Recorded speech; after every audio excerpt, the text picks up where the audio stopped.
వారణాసి అనగా కాశీ, రామేశ్వరం, ఈ రెండింటి విషయం గురించి నీకేమైనా తెలిస్తే చెప్పు అన్నారు.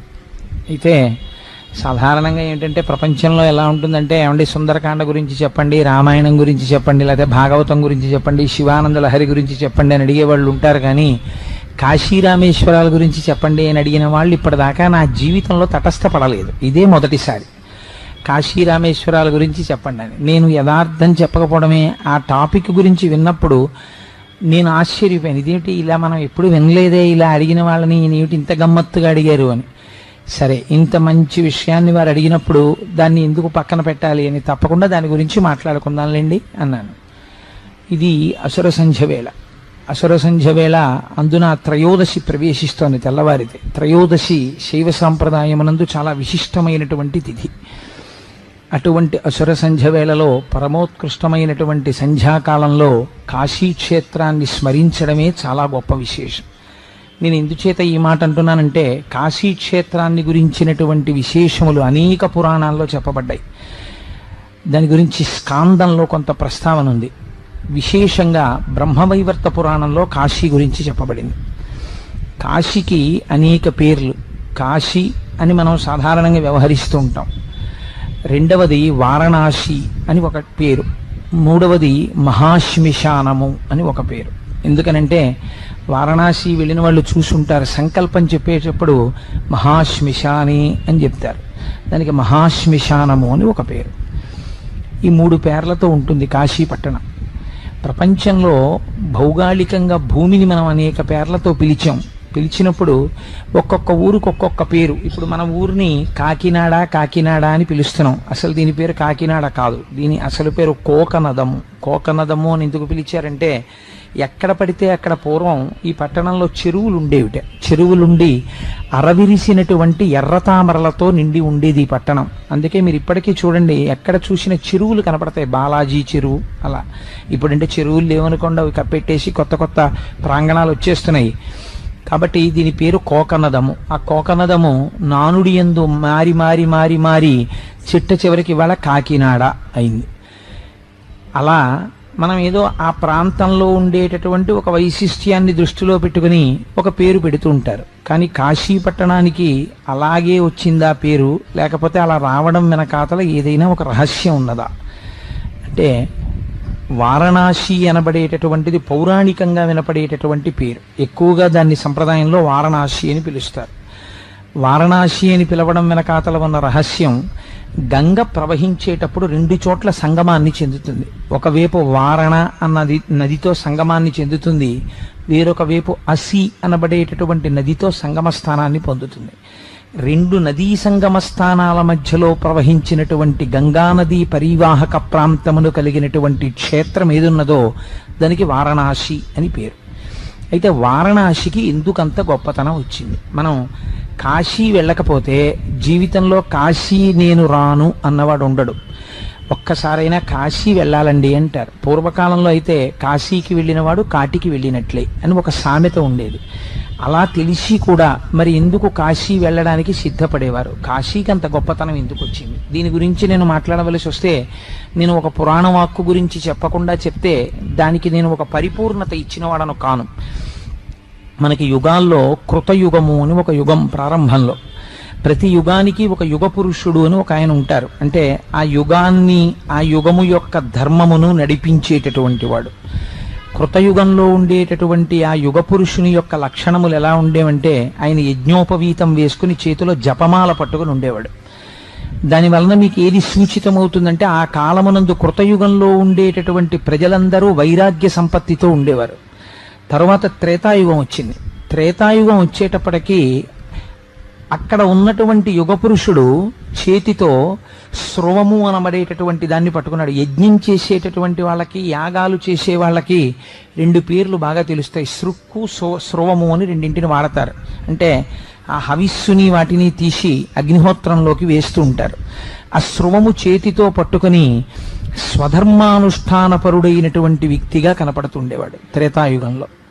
మూడవ యుగం ద్వాపర యుగం వచ్చేసరికి ఆయన ఖట్వాంగమును పట్టుకున్నాడు. ఖడ్గము, ధనస్సు, బాణములు పట్టుకుని కించిత్ పాపపుణ్యములు కలిపినటువంటి స్వరూపము కలిగిన వాడై కాఠిన్యముతో కూడిన మాటతో ఉండేవాడు. అందుకే ధనుర్బాణములను పట్టుకోవడం, ఖడ్గం పట్టుకోవడం దుష్ట సంహారాన్ని సూచిస్తుంది. ఖట్వాంగం పట్టుకోవడం ఒక గమ్మత్తైన లక్షణం. దాని గురించి నేను సూక్ష్మంగా మీకు వివరణ చేస్తాను. ఎందుకంటే పరమశివుడి యొక్క అష్టోత్తరంలో ఖట్వాంగి విష్ణువల్లభ అని ఆయనకి పేరు. ఖట్వాంగి అన్న నామానికి అక్కడ విశేషమైన వ్యాఖ్యానం చేస్తారు. ఖట్వాంగము అంటే మంచం కోడు పట్టుకుని ఉంటాడు. అందుకని ఆ ఖట్వాంగం పట్టుకోవడం ఎందుకు అలా పట్టుకుంటారు అంటే, చేసిన పాతకముల నుంచి విముక్తి పొందడానికి ఆ ఖట్వాంగమును ధరిస్తారు అని శాస్త్రమునందు ఒక ప్రమాణం ఉంది. కాబట్టి ఖట్వాంగమును పట్టుకొని ఆ ద్వాపర యుగంలో ఉన్న పురుషుడు కనపడతాడు. కలియుగం వచ్చేసరికి కలియుగంలో ఉండేటటువంటి కలిపురుషుడు చాలా విచిత్రమైన వేషధారణతో ఉంటాడు. చతుర్ముఖ బ్రహ్మగారు కలిపురుష ప్రవేశం జరిగినప్పుడు కలిపురుషుణ్ణి పిలిచారు. ఏది ఎలా ఉంటాడు అసలు, వాడిని సభలోకి రమ్మనండి అని. అంటే ఆయన పిశాచవదనంతో దిగంబరుడై తన ఎడమ చేతితో తన అంగమును పట్టుకొని, కుడి చేతితో నాలుకను బాగా బయటికి సాగతీసి కుడి చేత్తో పట్టుకొని ఉండుండి వికారమైనటువంటి కరాళ నృత్యము చేస్తూ సభలోకొచ్చి వెర్రి నవ్వులు నవ్వుతూ నిలబడ్డాడు. చతుర్ముఖ బ్రహ్మగారు కించిత్ ఆగ్రహించారు, ఏమిటి వీడి ప్రవర్తన. మహాప్రభో, కలియుగం అంటే అలాగే ఉంటుంది. నేను లోకంలో ఉండేటటువంటి వాళ్ళందరినీ ఎలా పాడు చేస్తానంటే రెండింటి చేతనే పాడు చేస్తాను. ఒకటి కామసుఖమునందు విశృంఖలత్వము, దానికి ఇంకా వావి వరసలు కానీ సమయాసమయములు కానీ, ఇలా చూడవచ్చా అని కానీ ఇలా చూడకూడదా అని కానీ, ఇలా మాట్లాడవచ్చా అని కానీ ఇలా మాట్లాడకూడదా అని కానీ ఉండదు. ఎప్పుడూ సంసార సుఖమే పరమ ప్రయోజనమని మాట్లాడేటట్టుగా ప్రజల్ని పాడు చేస్తాను. రెండవది రసేంద్రియమునందు లౌల్యమును కల్పిస్తాను. ఎటువంటి వాడు కూడా ఎప్పుడూ తినడమే ప్రయోజనం, కడుపు కోసము తినడము శౌచము ఉండవు. తినడమే ప్రయోజనంగా తింటుంటారు. అస్తమానం తినడమే, ఏదో ఒకటి తింటూ ఉండడమే, ఆ తిండికి అర్థం ఉండదు. ఆనాడు వ్యాస భగవానుడు చెప్పినటువంటి మాటలు బ్రహ్మవైవర్త పురాణం చదివితే ఆశ్చర్యకరంగా ఉంటుంది. అభ్యంగన స్నానము అని చేస్తాం. అభ్యంగనం అంటే ఒంటికి నూనె రాసుకుని తలస్నానం చేస్తారు.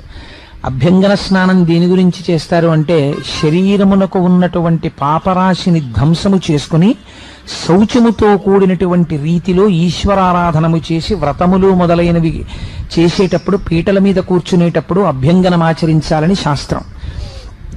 కానీ రాబోయే కాలంలో స్త్రీ పురుషులు అభ్యంగన స్నానము బహువిధములవుతుంది. ఇళ్లల్లో రకరకాలైన అభ్యంగన స్నానం కేవలమును సౌందర్యవంతముగా ప్రకటించడానికి వాడతారు. ఆశ్చర్యం ఏమిటంటే క్షురకర్మ పురుషుడికి నిర్దేశింపబడింది. స్త్రీలు కూడా, కేశముల మాట నాకు తెలియదు కానీ ఏమో కనుబొమలని రకరకాలుగా స్త్రీలు కూడా క్షురకర్మ చేయించుకుంటారు. చేయించుకుని ఇటువంటి పాతక కృత్యము చేయవచ్చా? ఒక స్త్రీ తన కేశముల మీద ఒక క్షురకుడు యొక్క కత్తి పెట్టించుకోవచ్చా? అది ఎంతవరకు మంచి పని? అసలు అది సువాసినీత్వం అనిపించుకుంటుందా? అలా వేళావేళలు సమయాసమయములు లేకుండా అలా ప్రవర్తించవచ్చా? ఇవి ఉండవు కలియుగంలో. లేకుండా స్త్రీలు కూడా బహిరంగంగా తమ కేశములను సంస్కరింప చేసుకుని క్షురకర్మ చేసుకుని దేహ సౌందర్యమును ప్రకటించడమే పరమ ప్రయోజనం అన్నట్టుగా ప్రవర్తిస్తారు. ఇంకా నేను దాని గురించి ఎక్కువగా మాట్లాడితే కొంచెం కటువుగాను ఉంటుంది, చాలా మందికి సభలో బాధాకరంగా కూడా ఉండవచ్చు. అందుకని నేను ఎందుకు మాట్లాడాలి, కొద్దిగా మాట్లాడితే చాలు కదా. దాని గురించి మీరు తెలుసుకుని ఉంటారు. క్షేత్ర మహాత్యం చెప్పేటప్పుడు దాన్ని చెప్పకపోతే పరిపూర్ణత ఉండదు కాబట్టి దాన్ని స్పృశించడం. కాబట్టి ఇన్ని రకాలుగా సమాజము భ్రష్టమైపోతుంది. నేను పాడు చెయ్యడానికి మొట్టమొదట ఎవరిని పట్టుకుంటానో తెలుసా? ఎవడు భగవన్నామమును పట్టుకుంటాడో వాణ్ణే ముందు పాడు చేస్తాను. ఇందుచేత వాడు భగవన్నామం పట్టుకుని భగవంతుడి వైపుకి అడుగులేస్తాడేమోనని నాకు భయం. అందుకని అనేక రకములైన లౌల్యములను సృష్టించి వాణ్ణి కిందకి లాగేసే ప్రయత్నం చేస్తాను. ఊపిరాడనివ్వను. ఇంద్రియముల యొక్క లంపటంలో కొట్టుకునేటట్టు చేస్తాను కలియుగంలో అని ప్రతిజ్ఞ చేసి చతుర్ముఖ బ్రహ్మగారు అన్నారు, నీ యుగం ప్రారంభమైంది, నీ లక్షణం అది, కాబట్టి నువ్వు ప్రారంభం చెయ్యవచ్చు అంటే కలియుగం ప్రారంభమైంది. ఇటువంటి కలియుగం ప్రారంభమైనటువంటి సమయంలో దేవతలందరూ శ్రీ మహావిష్ణువుని ప్రార్థన చేశారు. మహానుభావుడు శ్రీమన్నారాయణుడు వారికి దర్శనమిచ్చారు. బ్రహ్మవైవర్త పురాణంలో ఒక ఆశ్చర్యకరమైన విషయాన్ని అడుగుతారు. అయ్యా, యుగాంతం అయిపోయినప్పుడు ఈ భూమి అంతా నీటి చేత కప్పబడిపోయింది. నీటి చేత కప్పబడిపోయినప్పటికీ భూమండలం మొత్తం మీద ఒకే ఒక ప్రాంతం మాత్రం బల్లపరుపుగా గొడుగు తేలినట్టు తేలుతూ కనపడింది. ఎంత నీరు వచ్చినా అది మాత్రం నీటిలో తడిసిపోలేదు, మునిగిపోలేదు. అది బల్లపరుపుగా పైకి తేలుతూనే ఉంది. దాని యొక్క యథార్థ స్వరూప దర్శనము చేయగోరినటువంటి వారు నమస్కరించి నిలబడితే అది వారికి పరంజ్యోతిగా దర్శనమిచ్చింది. ఆ ప్రాంతమేమి, ఆ క్షేత్రమేమి, అది ఏ భూమండలం, ఎందుకు అలా తేలింది, అది మాత్రం లయం అయిపోయినప్పుడు బ్రహ్మాండం అంతా నీటిలో అది లయం అవదా, దాని గురించి మాకు చెప్పవలసింది అని అడిగారు. అప్పుడు శ్రీ మహావిష్ణువు దేవతలందరికీ చెప్పారు. దానికే వారణాసి అని పేరు. యుగాలు వెళ్ళిపోతాయి, కానీ ఒక్క వారణాసి పట్టణం మాత్రం యుగాంతంలో కూడా నీటి యందు మునిగిపోకుండా అలా గొడుగు రూపంలో మండలాకారంగా బోర్లించిన గొడుగు ఎలా ఉంటుందో అలా నీటి మీద తేలి ఉంటుంది. ఆ క్షేత్రమునకు ఉన్నటువంటి వైభవం అటువంటిది. కాశీ సాక్షాత్తుగా మోక్షపురి. అందుకే కాశీ అన్న పేరు రావడానికి ఒక కారణం చెప్తారు. కాశితులు ఉన్న ప్రదేశము కనుక దానికి కాశీ అని పేరు. అనగా మీరు కాశీ పట్టణంలోకి ప్రవేశించిన తరువాత నాకు ఈ కోరిక తీరాలి అని మీరు అడగకూడదు. ఏ విధమైనటువంటి కోరిక ఉన్నవాడు కూడా కాశీ క్షేత్ర ప్రవేశము చేయరాదు. శాస్త్రం అలాగే మాట్లాడింది. అక్కడికి వెళ్ళి మాకు పిల్లలు పుట్టాలండి, లేకపోతే మాకు ఉద్యోగం రావాలండి, లేకపోతే మాకు ఈ కోరిక తీరాలండి, ఆ కోరికతో నీవు కాశీపట్టణ ప్రవేశము చేయరాదు. 2, కాశీపట్టణ ప్రవేశం చేసిన తరువాత అత్యంత నియమనిష్టలతో ప్రవర్తించగలిగితే మాత్రమే కాశీపట్టణ వాసం చెయ్యాలి తప్ప, నేను నియమనిష్టలు పాటించను, నేను ఎప్పుడూ 7 గంటలకి నిద్రలేస్తాను, 8 గంటలకి నిద్రలేస్తాను, నువ్వు కాశీపట్టణ ప్రవేశం చేయకూడదు. నువ్వు శాస్త్రధర్మాన్ని పాటించగలిగితేనే కాశీపట్టణంలో ప్రవేశించి అక్కడ వాసం ఉండాలి. ఎందుచేత అంటే అది కేవలము జ్ఞానులుండేటటువంటి ప్రదేశము. కాశీపట్టణంలో ప్రవేశించినటువంటి వాడు ఎంత అజ్ఞాని అయినప్పటికీ అతనికి ఉన్నటువంటి అజ్ఞానమే పాపరూపంలో ఉంటుంది. ఆ పాపరూపమైనటువంటి అజ్ఞానమును పోగొట్టి ఒక జ్యోతిగా భాషించి మీకున్నటువంటి పాపములను దహించగలిగినటువంటి గొప్ప క్షేత్రము ఈ భూమండలం మొత్తం మీద కాశీ. అంత వైభవోపేతమైన క్షేత్రం కనుక ఇక్కడ కేవలము జ్ఞానులు మాత్రమే దీనిలో ప్రవేశించి విశ్వనాథుణ్ణి సేవిస్తారు. అన్యులు దీని యందు ప్రవేశించడం కుదరదు. మా గురువుగారు నాతో ఒకసారి ఒక మాట చెప్పారు. కోటేశ్వరరావు, కాశీ వెళదామని చాలామంది అనుకుంటారయ్యా, కానీ కాశీ వెళ్ళడం అనేటటువంటిది అంత తేలిక కాదు. కాశీ వెళదాం అనుకుని పొలిమేరల దాకా వెళ్ళలేక తిరిగి వచ్చేసినటువంటి వాళ్ళు నాకెందరో తెలుసు. కాశీలోకి వెళ్ళడం అంత తేలిక కాదయా. కాశీ వెళ్ళాలంటే ఈశ్వరానుగ్రహం ఉండాలి. ఎవరికి ఈశ్వరుడి అనుగ్రహం ఉంటుందో వాళ్ళు మాత్రమే కాశీపట్టణ ప్రవేశం చెయ్యగలరు. అందున కాశ్యాంతు మరణాన్ ముక్తి, కాశీలో మరణించినంత మాత్రం చేత ముక్తినిస్తానన్నారు పరమాత్మ. కాశీలో మరణిస్తే ముక్తి రావడం ఒకెత్తు. కాశీపట్టణం గురించి చాలా గొప్ప విశేషం ఏమిటో తెలుసా అండి? ప్రపంచంలో మీకు 3 రకములైనటువంటి ఫలితములను ఇచ్చేటట్టుగా ఉంటాయి క్షేత్రములన్నీ. ఒకటి, మీరు ఇహజన్మలో ఈ శరీరముతో ఇప్పుడు చేసినటువంటి పాపములను పోగొట్టగలిగినటువంటి శక్తి కలిగినవి క్షేత్రాలుంటాయి. ఉదాహరణకి వెంకటాచలమునందు స్వామి పుష్కరిణి. స్వామి పుష్కరిణిలో మీరు స్నానం చేశారనుకోండి, మీ పాపరాశి ధ్వంసమవుతుంది. కానీ స్నానం చేసేటప్పుడు కాకి స్నానం అని కాదు దాని ఉద్దేశ్యం. మీకు స్వామి పుష్కరిణి మీద అంత విశ్వాసముతో ఆ పుష్కరిణి స్నానం చేయాలి. స్వామి పుష్కరిణి స్నానం సద్గురు పాదసేవనం ఏకాదశి వ్రతంచాపి త్రయం అత్యంత దుర్లభం. స్వామి పుష్కరిణి స్నానం అంటే అంత తేలిగ్గా దొరికేదేం కాదు. కాబట్టి స్వామి పుష్కరిణి యందు స్నానము చేసినటువంటి వారి పాపరాశి ధ్వంసమవుతుంది. రెండవది, ఇంకొక గమ్మత్తు ఉంటుంది. ఒక్కొక్కరు ఈ శరీరముతో ఉండగా పుణ్యము చేసిన వాడు ఉండడు. ఊర్ధ్వలోకములను పొందడానికి కావలసినటువంటి పుణ్య సంచయమును ఇక్కడ చేసి ఇక్కడ ప్రవర్తించి ఇక్కడ నడువడి ఉన్నవాడు ఉండడు. కానీ అటువంటి వాడు పడిపోయినప్పుడు, అనగా వాడు శరీరము విడిచిపెట్టినప్పుడు వాడిని ఉద్ధరించగలరా ఎవరైనా అంటే? అందుకే 3 తరాల వరకు తద్దినం పెట్టడం అనేటటువంటి ఆనవాయితీ. 3 తరాల వరకు వాళ్ళని పితృదేవతాలోకంలో ఉంచుతారు అని. ఈ 3 తరాలలో ఎవరైనా తద్దినం సక్రమంగా పెట్టినా, తద్దినం సక్రమంగా పెట్టడం అంటే ఏంటి? ఏడుస్తూ ఏదో తప్పదు, వాడో తండ్రో తల్లో ఏదో చచ్చిపోయారు మనం పెట్టాలి కదా అని పెట్టిన తద్దినం కాదు. దాని పేరే శ్రాద్ధము. శ్రాద్ధము అనగా పరమశ్రద్ధతో నిర్వహించవలసినది. మార్కండేయ పురాణంలో దాని గురించి విస్తృతంగా మాట్లాడతారు. మీరు ఏది తింటారో అది పితృదేవతలకి పెట్టాలి. మీరు ఏది తిని వదిలిపెట్టారో అనగా శేషము ఏది ఉందో ఇంట్లో దాన్ని పితృదేవతలకి పెట్టకూడదు. ఓ కేజీ వంకాయలు ఇచ్చి మీరు 1/2 కేజీ వంకాయలు వండేసుకుని మిగిలిన 1/2 కేజీ వంకాయలు పితృదేవతలకు వాడకూడదు. మీరు ఆ రోజు తీసుకొచ్చి పితృదేవతలకు వాడాలి. కాబట్టి శ్రాద్ధమనగా శ్రద్ధతో నిర్వహించున్నది. శ్రాద్ధమును సక్రమముగా నిర్వహించి గయాక్షేత్రానికి వెళ్ళి ఎవరైనా పిండ ప్రదానం చేస్తే అక్కడ శ్రీ మహావిష్ణువు యొక్క అనుగ్రహం చేత వాళ్ళు మోక్షమును పొందుతారు. కాబట్టి పుత్రుడు అని ఎప్పుడు అనిపించుకుంటాడు అని శాస్త్రం అందంటే కేవలం తల్లిదండ్రులకు పుట్టినటువంటి ప్రతి కొడుకు కాడు. కొడుకులందరూ కొడుకులని మీరు అనుకుంటున్నారేమో. శాస్త్రం అంది కొడుకులందరూ కొడుకులనుకో కుస్మా. కొడుకులు 5 రకాలుగా ఉంటారు. కొడుకు పుట్టినప్పుడు మొట్టమొదటి పుట్టినటువంటి కొడుకు రుణపుత్రుడు. ఒక్కొక్కడు గత జన్మలలో మనం వాడి దగ్గర రుణం ఉండిపోతాం, లేదా వాడు మనకి రుణం ఉండిపోతాడు. ఏదో ఉండిపోయింది, వాడి మనకి తీర్చవలసింది, వీడి శరీరం వెళ్ళిపోయింది, వాడు రుణం తీర్చుకోవడానికి వస్తాడు. వచ్చి కొంతకాలం చాలా మంచిగా తండ్రిని సేవించి తండ్రి అడుగుజాడలలో నడుస్తూ ఉంటాడు. ఉండి అకస్మాత్తుగా శరీరాన్ని వదిలిపెట్టేస్తాడు. అందుకే రుణానుబంధ రూపేణ పశుపత్ని సుతాలయా, ఆ రుణపుత్రుడు అంటారు. 2వ వాడు మిత్రపుత్రుడు. అది చాలా గమ్మత్తుగా ఉంటుంది. ఆయన ఎలా ఉంటాడంటే స్నేహితుడు ఎలా ప్రవర్తిస్తాడో అలా ప్రవర్తిస్తాడు. అంటే సాధారణంగా ఎప్పుడో చిన్నప్పుడే వాడు ఎల్కేజీయో యూకేజీ నుంచే ట్రాన్స్ఫర్బుల్ జాబ్ అండి అని ఏ అమ్మమ్మ గారి దగ్గర లేకపోతే నాయనమ్మ తాతగారుల దగ్గర వాడు చదువుకుంటాడు. వాడికి తండ్రి గారిని చూస్తే ఒక స్నేహితుడి భావన, ఓ గౌరవంతో నాన్నగారు బాగున్నారా అండి అంటాడు. అంతకు మించి పెద్ద ఆప్యాయత ఏమి ఉండదు. కాబట్టి మిత్రపుత్రుడు.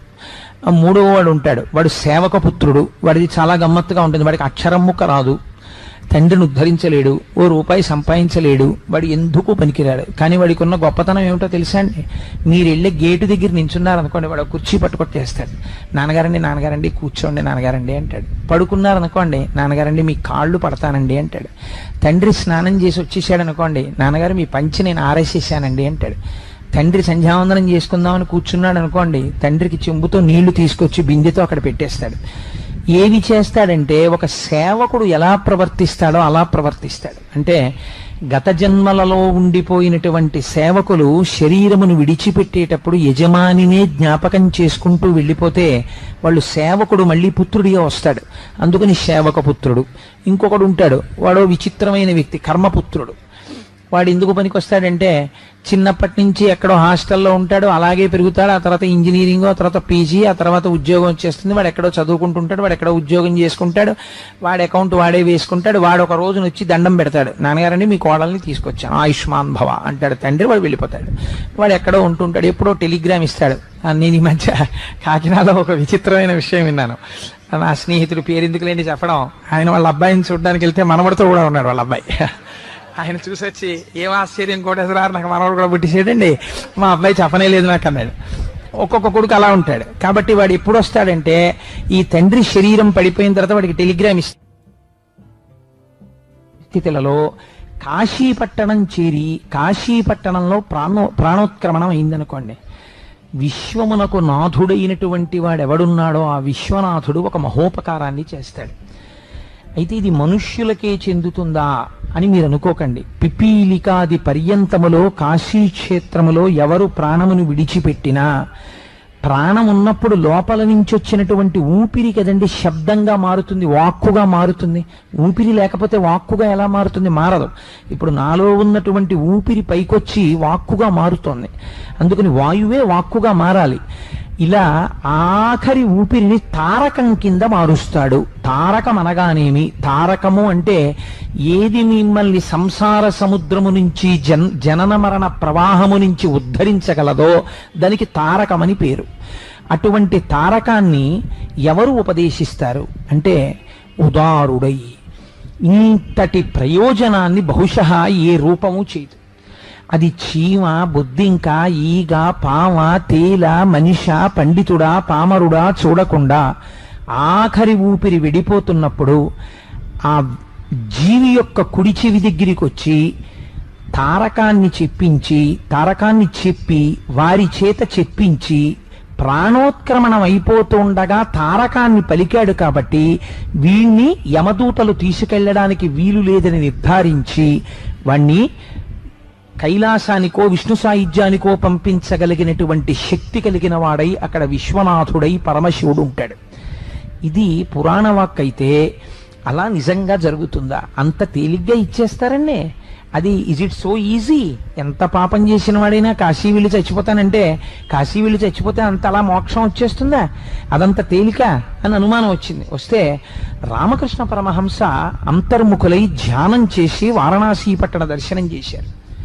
దర్శనం చేసి రామకృష్ణ పరమహంసకు అవసరం ఏముందండి? అబద్ధాలు ఆడుకోవలసిన అవసరం? మహాపురుషుడైన రామకృష్ణ పరమహంస నిర్ధారించాడు, నేను ధ్యానమునందు వారణాసి పట్టణమును చూస్తుండగా అనేక ముఖాలతో ఒంటి నుంచి విభూతి జల జల జల జల రాలుతుండగా స్ఫటికమణి ఎలా మిరిసిపోతుందో అటువంటి తెల్లటి మణిరూపంతో ప్రకాశించిపోతున్నటువంటి తేజోమూర్తి అయినటువంటి ఒక వ్యక్తి.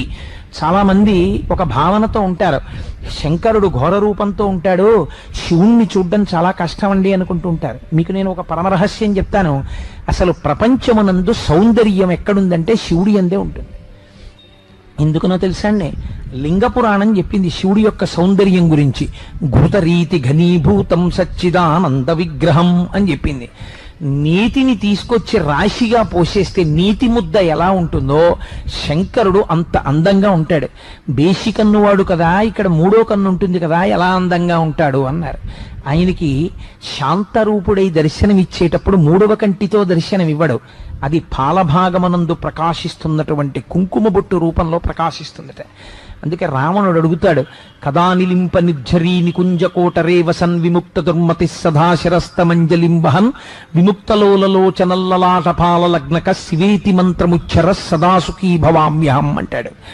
అలా శంకరుడు ఆఖరి ఊపిరి అయిపోతుండగా చేతియందు త్రిశూలమును ధరించిన వాడై ఢమరుకని పట్టుకుని పరమ తేజోమూర్తి అయి అత్యంత సత్వగుణ ప్రకాశంతో మెరిసిపోతూ ఆ ప్రాణోత్క్రమణమవుతున్నటువంటి జీవుల యొక్క కుడి చెవు దగ్గరికి వచ్చి స్వామి నోరు పెట్టేటప్పటికే ఆ ప్రాణోత్క్రమణం ఎంత భయంకరంగా ఉంటుందో గరుడ పురాణం వర్ణిస్తుంది. అంత పరమ భయంకరమైనటువంటి ప్రాణోత్క్రమణ వేదన పొందకుండా వాడు పరమ ప్రశాంతంగా శంకర దర్శనం చేస్తూ ఆయన చెప్పిన మాట విని ఆఖరి ఊపిరిని తారకనామంగా పలుకుతుండగా ప్రాణోత్క్రమణమై వాడు మోక్షాన్ని పొందుతాడు. కాబట్టి కాశీక్షేత్రము ఎవరు ప్రాణోత్క్రమణమును పొందుతారో వారికి కూడా మోక్షం ఇయ్యగలిగినటువంటి భూమి.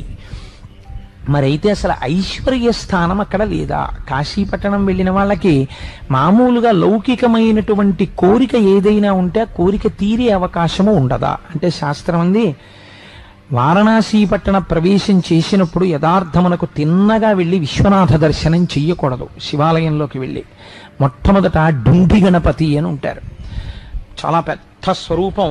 విశ్వనాథుడి యొక్క దేవాలయంలోకి వెడుతున్నప్పుడు ఎడంచేతి పక్కన ఉంటుంది, ఆ సన్నటి దారిలోను.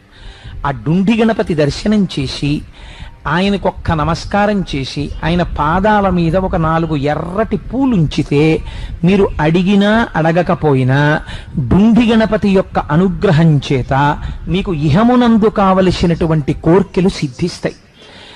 ఆ మహానుభావుడు కావ్యకంఠ గణపతి ముని జన్మించేటప్పుడు ఆ గణపతి దేవాలయంలోనే గణపతి ముని గారి తండ్రి గారు కూర్చుని గణపతి మంత్రాన్ని ఉపాసన చేస్తున్నారు. ఉపాసన చేస్తూ నా భార్యకి నెలలు నిండి ఉంటాయి, నాకు మగబిడ్డడు జన్మించాడో ఆడపిల్ల జన్మించిందో అనుకున్నారు. ఆ రోజున గంగలో స్నానం చేసి వచ్చి కూర్చున్నారు. కూర్చుని వారు ఆ గణపతి మంత్రాన్ని ఉపాసన చేస్తున్నారు. ఆయనకి హఠాత్తుగా ఒక పెద్ద తేజస్సు కనపడింది. ఆయన ఆశ్చర్యపోయి అలా చూస్తూ ఉండగా డుండి గణపతి దేవాలయంలోంచి ఒక పసిపిల్లవాడు పాకుతూ వచ్చి తన తొడ మీద కూర్చున్నట్టు దర్శనమిచ్చింది. నాకు కొడుకు పుట్టాడు అని వారు బయలుదేరి, నాకు జాతాశౌచం ఉంది, నేను ఇంకా దేవాలయంలో కూర్చుని మంత్రోచ్చాటనం చేయకూడదని వారు బయలుదేరి తిరిగి వచ్చేసారు కాలినడకన. తిరిగొచ్చి వారి ఊరు వెళ్ళారు. వెళ్ళి నాకు ఏ సంతానము దొరికినది అని అడిగారు. అడిగితే నీకు కొడుకు పుట్టాడు అన్నారు. అప్పుడే ఆయనకి గణపతి ముని అని పేరు పెట్టుకున్నారు. కొడుకు పుట్టడానికి కారణమైంది. శాస్త్రము ఎంత ప్రమాణమో మీరు చూడండి. డుండి గణపతి దర్శనం చేసి ఆయన పాదాల మీద 4 ఎర్రటి పువ్వులు సమర్పిస్తే ఇహమునందు మీకు తీరని కోరికలని ఈశ్వరుడు తీరుస్తాడు. కానీ మీరు ప్రకటముగా చెప్పక్కర్లేదు. డుండి గణపతి దగ్గరికి వెళ్ళి నాకు ఇది లేదు ఇప్పించు అని మీరు అనక్కర్లా. ఆయన పాదాల మీద 4 పువ్వులు వేసి నిలబడితే చాలు, ఆయన మీ కోరిక తీరుస్తాడు. కాశీలో ఒక ఆశ్చర్యకరమైనటువంటి లక్షణం, ఆయన విశ్వనాథుడు, ఆవిడ అన్నపూర్ణ. ఈ తత్వం మీరు తెలుసుకోవాలి. కాశీపట్టణ ప్రవేశం చేసేవాళ్ళు తెలుసుకోవలసినటువంటి గొప్ప రహస్యం అది. కాశీలో మనం ప్రవేశించి దేవాలయంలోకి వెళ్ళినప్పుడు ఏదో చేతిలో 4 మారేడు దళాలో ఏవో పట్టుకుని లోపలికి వెడతాం. రాజద్వారం దాటి మీరు ఇలా కుడి చేతి పక్కకి చూడగానే ఒక చిన్న శివలింగంతో కూడినటువంటి ఒక ఆలయం ఉంటుంది. ఎడం పక్కకి చూస్తే శ్రీ మహావిష్ణువు యొక్క ఆలయం ఉంటుంది. మీరు దాటి కొంచెం ముందుకెడితే చిన్న గడప ఉంటుంది. ఆ గడప దాటి లోపలికి వెడితే విశ్వనాథుడి యొక్క శివలింగం ఉంటుంది. ఎంత ప్రాచీనమైన క్షేత్రమో ఎవ్వరికీ తెలియదు. ఆశ్చర్యం ఏమిటో తెలుసా అండి, గొప్ప గొప్ప గురువుల్ని సేవించిన వారికి శంకరుడు విశ్వనాథుడి యొక్క దేవాలయంలో ప్రవేశించినప్పుడు తన సేవ చేయించుకుంటాడు. మీకు నేను ఒక రుజువు చూపిస్తాను. సూరి నాగమ్మ గారు మహాతల్లి భగవాన్ రమణులు శరీరంతో ఉన్నంత కాలం వారిని నమ్ముకుని వారిని సేవించి రమణులు శరీరం వదిలిపెట్టేసిన తర్వాత అయోమయం అయిపోయి గురువుగారు వెళ్ళిపోయిన తర్వాత ఇంకా అరుణాచలంలో ఉండలేక కాశీ వెళ్ళారు. కాశీ వెళ్ళి విశ్వనాథుడి ఆలయం గడప దాటుతున్నారు. ఆవిడ దాటుతుంటే రాజద్వారం దగ్గర ఒక కేక వినపడింది, మీరెవరు అని. అడిగితే నన్ను నాగమ్మ అంటారు. ఎక్కడి నుంచి వచ్చారు? నేను తిరువణ్ణామలై నుంచి వచ్చాను. అక్కడ ఒక వ్యక్తి కుర్చీలో కూర్చుని ఉన్నాడు. అక్కడ ఉన్న వాళ్ళందరూ కూడా తోసుకోకుండా చూడడం కోసమని, పైగా స్వామి ఆభరణాలు అవి ఉన్నాయి అక్కడ. ఆయన అన్నాడు, మీరు తిరువణ్ణామలై నుంచి వచ్చారా, మీకు రమణులు తెలుసా అని అడిగాడు. అడిగితే రమణులని ఇంతకాలం సేవించాం అని. ఆయన లేచి అన్నాడు, రమణులను సేవించిన వారికి కాశీపట్టణం ప్రవేశించి విశ్వనాథుణ్ణి సేవించవలసిన అవసరం ఉందని నేను అనుకోవట్లేదు అన్నాడు. ఎంత మాట అన్నాడో చూడండి. అంటే ఇవాళ మా గురువు రమణులు శరీరంతో లేరు, ఆ శూన్యం తట్టుకోలేకే నేను వారణాసి వచ్చాను అన్నారు ఆవిడ. అంటే అక్కడ కూర్చున్నటువంటి ఆయన లేచి అన్నాడు, అమ్మా నేను ఇప్పుడే బయటికి వెళ్ళి వచ్చేస్తాను, మీరు కాసేపు ఇక్కడ కూర్చుని స్వామి ఆభరణాలు అవి కాపు కాస్తూ ఉండగలరా, ఒక 10 నిమిషాలు ఉంటాను అన్నారు ఆవిడ. ఆయన బయటికి వెళ్ళి 1 గంట పోయాక వచ్చాడు. వచ్చి అమ్మ ఎందుకు వెళ్ళాను ఎందుకు వచ్చానో తెలుసా, 1 గంట సేపు కాశీ క్షేత్రంలో విశ్వనాథుడి యొక్క శివలింగానికి ఆభరణములకు కాపుదలగా ఉండగలిగిన అదృష్టము సద్గురువు అయిన రమణులను సేవించిన అదృష్టంగా నీకు పడింది, బయలుదేరన్నాడు. అప్పటికి వాళ్ళ అన్నగారు బయలుదేరుతున్నారు, ఏమైపోయింది సూర్యనాగమ్మ గారిని. కాశీ క్షేత్రం అంటే మాటలు కాదండి. మీరు ఇతపూర్వం ఎలా జీవించారన్న దానికి వారణాసిలోకి వెళ్ళగానే మీకు తాస్కాణం కనబడిపోతుంది. ఈ విశ్వనాథ క్షేత్రములోకి వెళ్ళి శివలింగానికి మీరు పట్టుకెళ్ళవలసినది అనేది ఏమీ ఉండదు. శివుడికి అభిషేకం దేంతో గొప్ప, గంగతో గొప్ప. గంగ ఎక్కడి నుంచి ఉంది, అక్కడే గంగ ఉంది. గంగెందుకు గొప్ప, భవాంగపతితంతోయం పవిత్రమితి ప్రస్పృశు. ఇదొక విచిత్రమైన సిద్ధాంతం. అసలు గంగెందుకు గొప్ప అంటే శివుణ్ణి తాకింది కాబట్టి గొప్ప. ఎవరు చెప్పారు ఈ మాట? సాక్షాత్ వాల్మీకి మహర్షి చెప్పారు రామాయణంలో. అటువంటి పరమశివుడు యొక్క శరీరాన్ని తాకి కింద పడడం చేత పవిత్రమై లోకము యొక్క పాపములను నశింప చేయగలిగిన గంగ యొక్క గొప్పతనాన్ని బ్రహ్మవైవర్త పురాణం ఏమని చెప్పిందో తెలుసా అండి? మిగిలినటువంటి క్షేత్రములు కాని మిగిలినటువంటి పుష్కరణులు కాని పాపములు తీయగలిగిన శక్తి ఎక్కడ నుంచి పొందుతాయంటే కాశీ క్షేత్రము నుంచి పొందుతాయని. కాశీ క్షేత్రం ఇస్తూ ఉంటుంది వాటికి ఆ శక్తిని.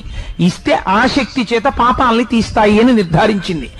అటువంటి గంగ గొప్పతనం ఎక్కడిది? పరమశివుడి యొక్క శరీరమును తాకుట చేత.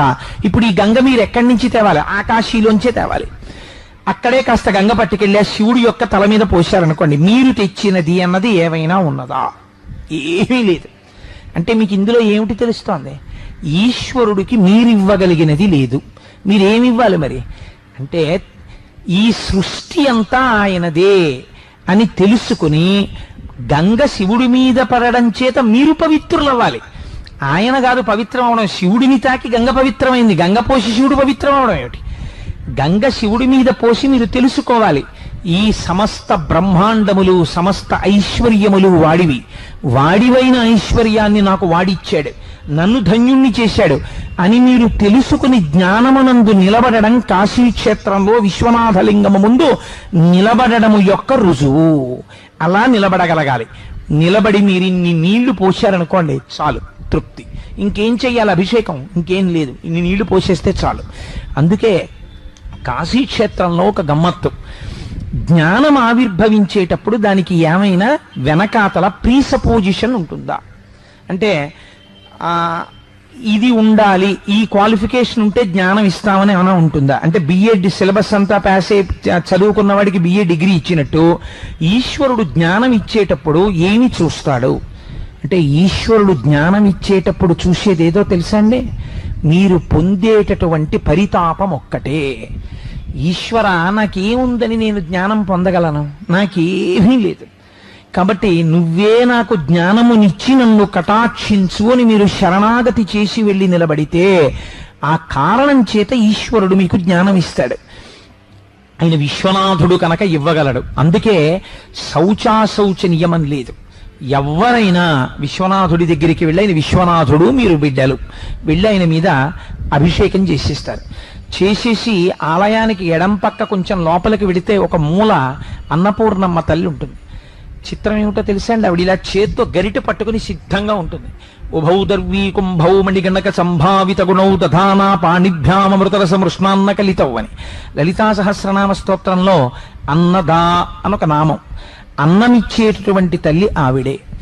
కాబట్టి అందుకే ఆ అమ్మవారికి శర్వాణి అని ఒక పేరు, చాలా గొప్ప పేరు శర్వాణి అన్న పేరు. ఎందుకంటే శర్వుని భార్య శర్వాణి. భూమి నుంచి సమస్త ఐశ్వర్యమును ఇవ్వగలిగినటువంటి తత్వానికి శర్వాణి అంటారు. అది ఈశ్వరుడు యొక్క శక్తి. ఆ శక్తినే శ్రీ మహావిష్ణువు యొక్క శక్తిగా చెప్తే శ్రీదేవి భూదేవిగా చెప్తారు. అందుకే శర్వ అన్న నామం విష్ణువుకి ఉంటుంది, శివుడికి ఉంటుంది. అది గమ్మత్తు. కాబట్టి శర్వాణి అంటే శర్వుడి యొక్క భార్య. ఇప్పుడు ఆవిడ అన్నపూర్ణగా నిలబడినది. విశ్వనాథుడైన వాడు అన్నం పెట్టలేడా? జ్ఞానమే ఇవ్వగలిగిన వాడు మీకు అన్నం పెట్టలేడా? అది ఆయనే పెట్టచ్చు కదా అన్నం.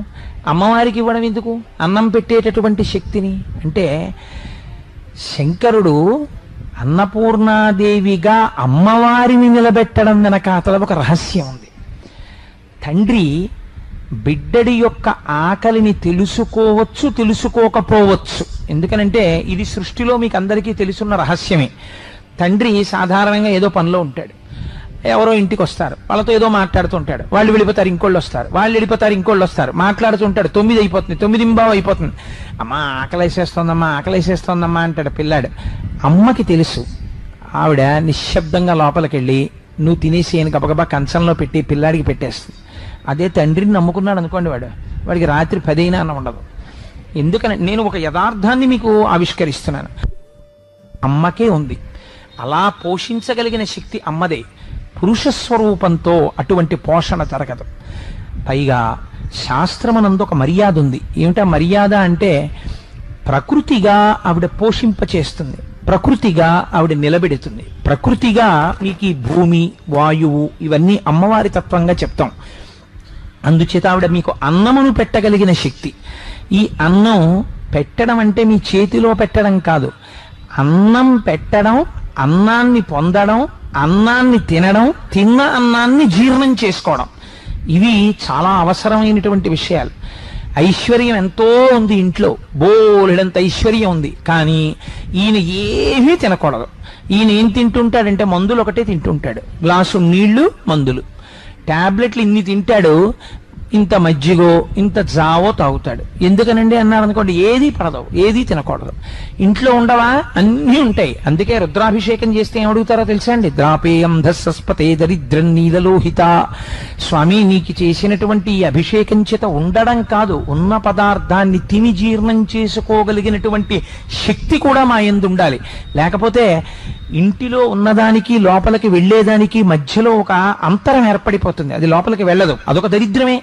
కనుక అలా ఉండాలి అంటే అన్నపూర్ణాతత్వమై అమ్మ పెడుతుంది. అమ్మ పెట్టింది అనుకోండి, మనకి ఒక చిన్న ఆభిజాత్యం వస్తుంది. నా అంతటి వాణ్ణి నేను, ఇంత గొప్పవాణ్ణి, ఇంతటి రాజాధిరాజుని, ఇంత పాండిత్యం ఉన్నవాణ్ణి, ఇంత ఐశ్వర్యం ఉన్నవాణ్ణి, బొత్తిగా ఒక ఆడదాని ముందుకెళ్ళి అమ్మా భవతి భిక్షాందేహి, అమ్మ అన్నం పెట్టమ్మా అని చేయి చాపడమా అని చిన్న కినుక వస్తుందేమో ఎవరికైనానని, ఒరే అమ్మ దగ్గరికి వెళ్ళి అన్నం అడగడానికి అమ్మ అన్నం పెట్టమ్మా అని అడగడం జీవితంలో వరం రా, అలా అడగడానికి నువ్వు సంకోచించవలసిన పని లేదని మనకి మార్గదర్శకత్వం చెయ్యడానికి విశ్వనాథుడు భిక్షాపాత్ర పట్టుకుని ఆది భిక్షువై తాని ముందు నించున్నాడు. ఆయనే నించుంటే నించోడానికి నీకేం బాధ, నువ్వు నించోవచ్చు వెనకాలని. అందుకని ఆయన ఆది భిక్షువై నిలబడ్డాడు.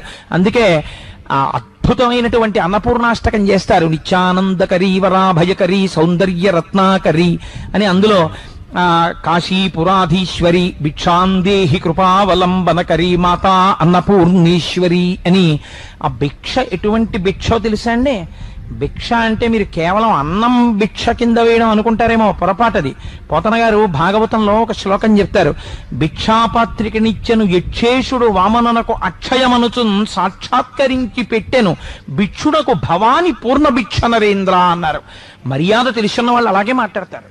ఎంత అందంగా మాట్లాడారో తెలుసా అండి? ఆవిడ పూర్ణ భిక్ష పెట్టగలదు. పూర్ణ భిక్ష అంటే ఏమిటో తెలుసా అండి?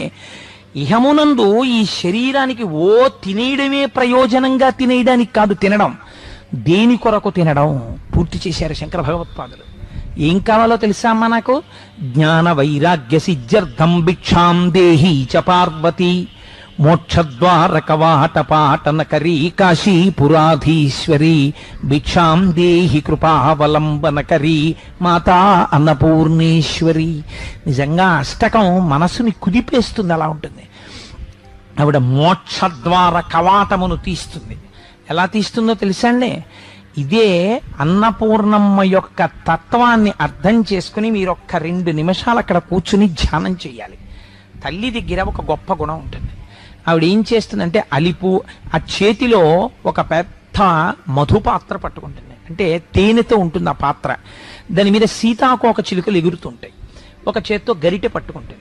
ఇది 2 రకాలుగా వర్తిస్తుంది. లేదా మీరు పాయసాన్నం అని పిలవచ్చు, దోషమేం లేదు. ఇందులో రహస్యం ఏమిటో తెలుసా అండి? ఈ చేత్తో పట్టుకున్నటువంటి మణిమయమైన బంగారు పాత్ర, ఈ చేతితో పట్టుకున్న తెడ్డు. ఇందులో కొంతమంది ఏమడుగుతారంటే అన్నపూర్ణమ్మ దగ్గరికి వెళ్ళి అమ్మ నాకు ఎప్పుడు అన్నానికి లోటు రాకూడదమ్మా, అమ్మ నాకు ఎప్పుడు అమ్మ దగ్గరికి వెళ్ళి అమ్మ నాకు అన్నానికి లోటు రాకుండా అన్నం పెట్టమ్మా అని అడిగినటువంటి వాడు అడగడం చేత కాని వాడంటాను నేను. అమ్మని అడగడం ఏమిటండి? అమ్మ నా కడుపు నిండా అన్నం పెట్టని. నీ కడుపు నిండా సృష్టిలో పెట్టిన వ్యక్తి ఎవరైనా ఉంటే అమ్మ ఒక్కతే, భార్యకి కూడా స్థానం లేదు. నిర్దాక్షిణ్యం ఆ విషయంలో. ఆ తీర్పు చెప్పడానికి నేనేం భయపడను. భార్యకి కూడా ఏదో ఒకనాడు అలకొచ్చి అన్నం పెట్టేటప్పుడు కోపంతో వెళ్ళిపోవచ్చేమో, కానీ పిల్లాన్ని కొట్టవలసి వచ్చినా అన్నం తిన్న తర్వాత కొడదాం, కొట్టి అన్నాన్ని కూర్చోబెడితే కడుపు నిండా తినడేమోనని కొట్టడాన్ని కోపాన్ని వాయిదా వేసుకుని కడుపు నిండా నింపగలిగినటువంటి ఔదార్యమూర్తి సృష్టిలో అమ్మ ఒక్కతే. అటువంటి అమ్మ అన్నపూర్ణమ్మ దగ్గరికి వెళ్ళి నువ్వు అన్నం అడగడం ఎందుకు? నువ్వు వెళ్ళి ఇలా అంటే చాలు, ఆ అమ్మ నీకు పెట్టేస్తుంది. ఏం కావాలో నువ్వు అడగక్కర్లేదు. నువ్వు అడగవలసింది వేరొకటి ఉంది, అది తెలుసుకోవాలి ఆ తత్వాన్ని. చేతిలో అమ్మ స్వర్ణభాండాన్ని పట్టుకుంది, స్వర్ణపాత్ర పట్టుకుంది. దీని రహస్యం ఏమిటో తెలుసా అండి? దాని మీద సీతాకోక చిలుకలు తిరుగుతున్నాయి. ఏమిటి సీతాకోక చిలుకలు? సీతాకోక చిలుకని సంస్కృతంలో షట్పదం అని పిలుస్తారు. షట్పదం అంటే 6 కాళ్ళున్నది. ఈ 6 కాళ్లే పంచేంద్రియములు, ఒక మనస్సు. మీరు దీన్ని బాగా జ్ఞాపకం పెట్టుకోండి. మీరు ఎప్పుడైనా కాశీ వెడితే మీరు ఆ తత్వాన్ని అనుభవించవచ్చు. ఈ పంచేంద్రియములు ఏం చేస్తాయంటే ఎప్పుడు లోకమునందు తిరుగుతుంటాయి. ఇంద్రియముల యొక్క సుఖాన్ని కోరుకుంటాయి. కలిపురుషుడి యొక్క ప్రేరణ అది. ఇప్పుడు అమ్మవారి అనుగ్రహం కలిగింది అనుకోండి, ఆవిడ ఏం చేస్తుందో తెలుసా అండి? మామూలుగా అన్నం పెట్టి ఇంద్రియాల్ని పోషించడం కాదు. శంకర భగవత్పాదుల్లా వెళ్ళి అడిగిన వాళ్ళు ఉంటారు. వాళ్ళు ఏమడిగారు? వాళ్ళు మామూలుగా అడగలేదు. అమ్మా నువ్వు మోక్షద్వార కవాటమును ఇలా తీయగలవు. ఆ గొళ్ళెం పెట్టేసింది. ఈ గొళ్ళెం ఎవరు పడితే వాళ్ళు తీయలేరు. ఆఫీసర్ గారి రూమ్కి వెడితే ఓ 2 చిన్న అడ్డ తలుపులు ఇలా వేసి ఉన్నాయి, ఓ కట్టెని వేళ్లాడుతుంది. ఇంతోటి అడ్డ తలుపులు మనం తీసేసి ఈ కట్టెని తీసుకుని లోపలికి వెళ్ళలేమేంటి? కానీ మీ బేసిక్ కన్నా 4 బేసిక్లు తక్కువ ఉన్నటువంటి మెసెంజర్ ఒకడు ఉంటాడు అక్కడ, వాడే తీయగలడు.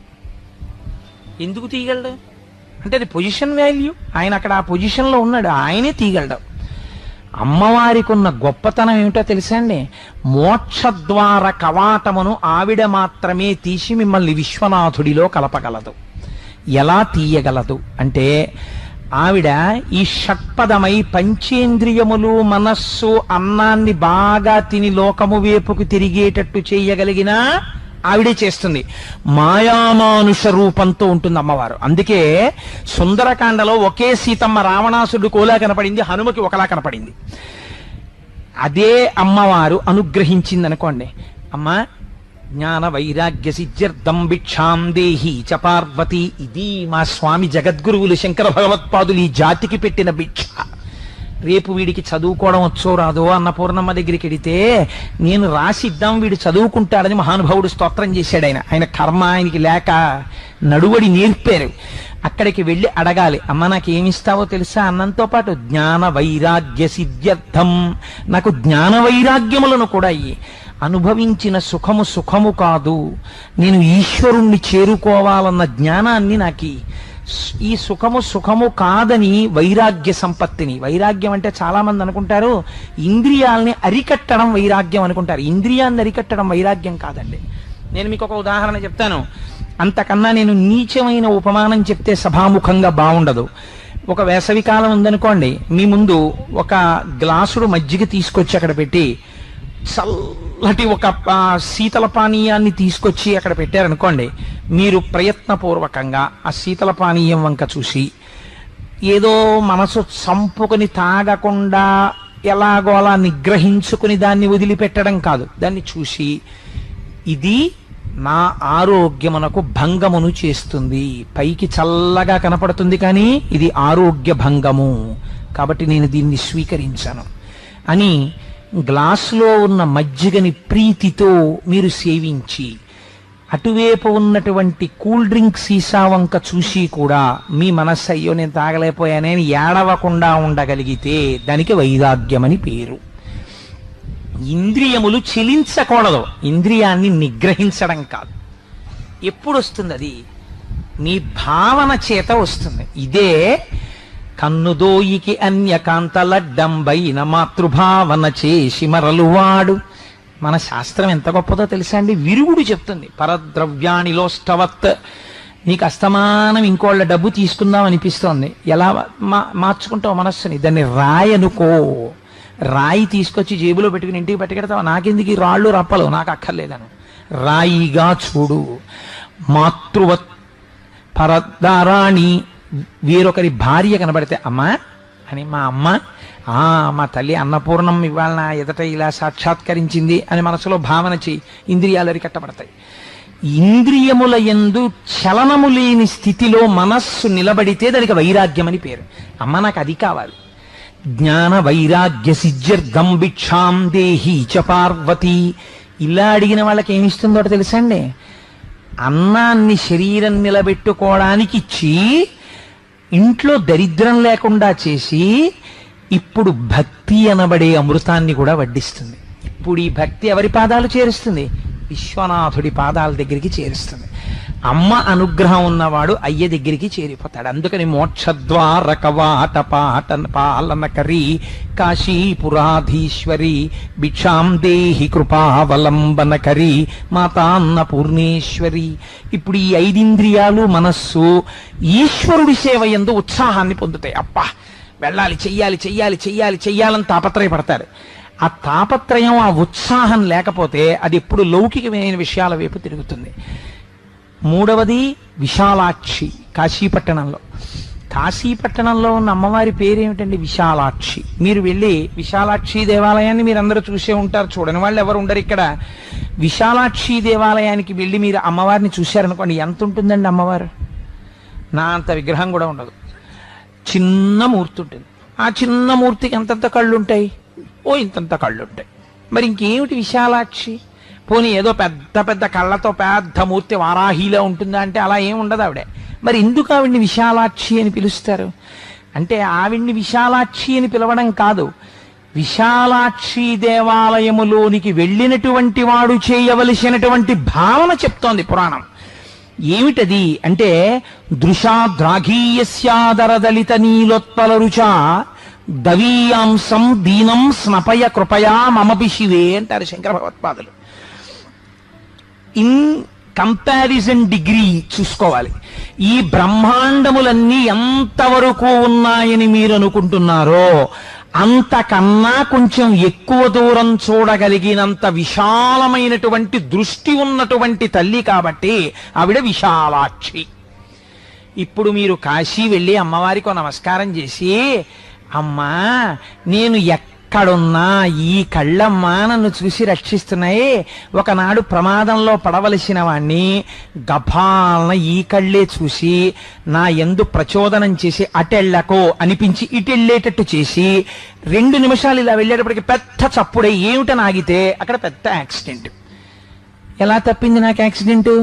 విశాలాక్షి కళ్ళల్లో పెట్టుకు చూసుకుంటుందండి అంటారు. కళ్ళల్లో పెట్టుకు చూసుకోవడం అంటే ఎవరు విశాలాక్షి అమ్మవారి దగ్గరికి వెళ్ళి నమస్కరించారో వారిని అమ్మవారు ఎప్పుడు కనురెప్ప వెయ్యదు కదండి. ఎందుకంటే విన్నేష నిమిషోత్పన్న విపన్న భువనావళి అని పేరు ఆవిడికి. కనురెప్ప పడింది అనుకోండి లయమైపోతుంది. అందుకని ఆవిడ ఎప్పుడు కళ్ళు తెరిచి ఇలా చూస్తూ ఉంటుంది. ఎంత దూరం చూస్తుంది? ఈ బ్రహ్మాండాలు ఎంతవరకు ఉన్నాయని మీరు అనుకుంటున్నారో అంతకన్నా ఎక్కువ దూరం ఆవిడ చూస్తుంటుంది. ఇప్పుడు మీకు రక్షణకి లోటు ఎక్కడుంది? కాబట్టి దీన్ని న్యాసము అంటారంటే మీ రక్షణ భారమును విశాలాక్షి దగ్గర విడిచిపెట్టాలి. అమ్మా నీ దగ్గరికి వచ్చాను, నీకు నమస్కరించాను, నువ్వు విశాలాక్షివమ్మా, నేను ఎక్కడున్నా నువ్వు నన్ను చూడగలవు, ఇంకా నాకు బెంగే ఉందమ్మా, నేను హాయిగా సంతోషంగా బయలుదేరుతున్నాను. అమ్మా నేను ఎప్పుడైనా పొరపాటు చేసేటట్టుగా నా మనస్సు ప్రవర్తిస్తే వెంటనే నా మనస్సుని సరిదిద్ది ఎవరి రూపంలోనో వచ్చి నా మనస్సు భ్రంశమును పొందకుండా నన్ను కాపాడు స్మా తల్లి. ఇది మీరు అడగవలసింది విశాలాక్షిని. మీ మనస్సు సంస్కార బలాన్ని పెంచుకోవడానికి కావలసిన రక్షణ మీరు అడగాలి. అడిగి తిరిగి వస్తే విశాలాక్షి దర్శనం. కాశీక్షేత్రమునందున్నటువంటి మహోత్కృష్టమైనటువంటి లింగస్వరూపం వేరొకటి ఉంది. ఎక్కడితో తెలుసా అండి ఆ లింగస్వరూపం? వీరు విశ్వనాథుని యొక్క దేవాలయ సందర్శనం చేసి బయటికి వచ్చి తిరిగి వస్తున్నప్పుడు ఎడంచేతి పక్కన అన్నపూర్ణమ్మ దేవాలయము అని ఒక దేవాలయం ఉంటుంది. ఆ దేవాలయం లోపలికి మీరు వెళ్ళగానే కుడి చేతి పక్కకి తిరిగితే కోణంలో కొంచెం లోపలికి ఒక శివలింగం ఉంటుంది. శ్రీచక్రేశ్వరుడు అంటారు. చాలా మంది అసలు ఆ శివలింగం దగ్గరికి వెళ్ళరు. ఒక్క మారేడు దళం కాదు కదా, ఒక పువ్వు కూడా వేయరు. ఒకవేళ వెళ్ళినా మంచిదే, తెలియకుండా వేసినా మంచిదే. చాలా మంది నేను చూశాను వారణాసి క్షేత్రంలో అసలు ఆ శ్రీచక్రేశ్వరుడి దగ్గరికి వెళ్ళరు. కానీ ఆ శివలింగం ఎందుకు వచ్చిందో తెలుసా అండి? అసలు ఆ శ్రీచక్రేశ్వరుడు ఎంత శక్తివంతుడో చెప్తే మీరు ఆశ్చర్యపోతారు. భాస్కరరాయల వారిని వారు లలితా సహస్రనామ స్తోత్రానికి భాష్యం చేశారు. వారు భాష్యం చేస్తున్నప్పుడు మహాచతుషష్ఠి కోటి యోగిని గణసేవిత అని ఒక నామం అమ్మవారికి. అంటే 64 కోట్ల మంది దేవతల చేత ఆవిడ సేవింపబడుతుంది. ఒకనాడు ఆయన గంగానదీ తీరంలో కూర్చుని భాష్యం రాస్తున్నప్పుడు కుంకుమానంద స్వాముల వారిని ఆ రోజుల్లో గంగ ఒడ్డున ఒక స్వామి ఉండేవారు. ఆయన చాలా మహానుభావుడు, గొప్ప పాండితీ ప్రకర్ష ఉన్నవారు. వారి దగ్గర ఉండేటటువంటి బ్రాహ్మణులు శిష్యులు కొంతమంది ఏమిటో లలితా సహస్రానికి భాస్కర్ రాయలు వారు భాష్యం చేస్తున్నారట, అంత గొప్పవాడా, మేము వెళ్ళి కొన్ని ప్రశ్నలు వేస్తాం వెయ్యమా అన్నారు. అంటే కుంకుమానంద స్వామి అన్నారు అలాగే వెళ్ళి అడగండి అన్నారు. వీళ్ళందరూ వెళ్ళి ఆయన్ని అడిగారు, అయ్యా మీరు లలితా సహస్రానికి భాష్యం రాస్తున్నారు కదా, మహాచతుషష్ఠి కోటి యోగిని గణసేవిత అన్న నామంలో అమ్మవారిని సేవించే 64 కోట్ల మంది దేవతలు ఎవరు, ఏ వాహనం ఎక్కుతారు, వాళ్ళ పేర్లు ఏమిటి, ఏ ఆయుధాలు పట్టుకుంటారు, మాకు చెప్పండి అన్నారు. వెంటనే భాస్కర్ రాయల వారు అన్నారు, ఓహో మీకు వాళ్ళందరి పేర్లు వివరాలు కావాలా, ఒక పని చేయండి, సాయంకాలం స్నానం చేసి సంధ్యావందనం చేసుకుని రండి, వచ్చి గంగానది ఒడ్డున కూర్చోండి, మీ అందరికీ చెప్తానన్నారు. సాయంకాలం వీళ్ళందరూ స్నానం చేసి వచ్చి కూర్చున్నారు. కూర్చుని భాస్కర్ రాయల వారి వంక చూశారు. ఆయన ఒక్కసారి అమ్మవారికి నమస్కారం చేశారు. లలితా సహస్ర భాష్యం చేసే ముందు భాస్కర్ రాయల వారికి ఎన్ని ఆశ్చర్యకరమైన విశేషాలు జరిగాయండి. ఒక్క నమస్కారం చేసేటప్పటికి ఒకేసారి ఆకాశంలో 64 కోట్ల గొంతులు వినపడ్డాయి. ఎవరి పేరు, ఎవరి ఆయుధాలు, ఎవరి వాహనం వాళ్ళు చెప్పుకుంటున్నారు.